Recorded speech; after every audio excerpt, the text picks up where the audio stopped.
কিভাবে বানিয়েছি আমার এই ছোট্ট পদ্মবিলটি তাই নিয়ে থাকছে আজকের ভিডিও। এটার জন্য নিয়েছি একটা ওয়ান টাইম বক্সের ঢাকনা, এর উপর অ্যাক্রিলিকের বিভিন্ন কালার দিয়ে পদ্মবিলের ব্যাকগ্রাউন্ডটা বানাবো, যেটাতে থাকবে নীল রঙের কিছুটা পানি। এখানে আগে জেসো বা হোয়াইট কালার অ্যাপ্লাই করে নেওয়ার কথা আমার একদমই মনে ছিল না, কালার করার শেষে মনে পড়েছে। তো এই আমাদের পদ্মবিলের ব্যাকগ্রাউন্ডটা কালার করা কমপ্লিট।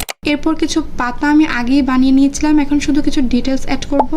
আর এখানে কিছু ফুল আর কলিও ছিল, এগুলো আমি আগেই বানিয়ে রেখেছিলাম, শুধু কিছু ডিটেলস আর কালার অ্যাড করব।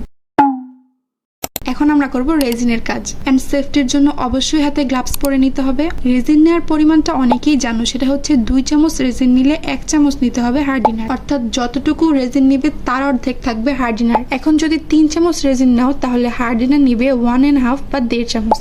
আমি এখানে 2 চামচ রেজিনের সাথে 1 চামচ হার্ডিনার নিয়ে ভালোভাবে মিক্স করে নিচ্ছি।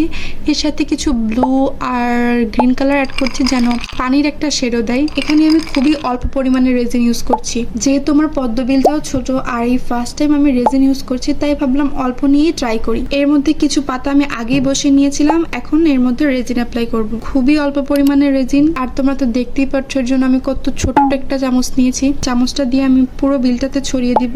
এরপর এর উপর বাকি পদ্ম পাতা, ফুল আর কলিগুলো বসিয়ে নিব। এখানে ফুল আর পাতার উপর আমি একটু একটু করে রেজিন অ্যাপ্লাই করেছি যেন পানির একটা ভাইব আসে। আর এই আমাদের পুরো কাজটা কমপ্লিট। এটা শুকানোর জন্য আমি একদিন রেখে দিয়েছিলাম, আর শুকানোর পর এই হচ্ছে এটার ফাইনাল লুক।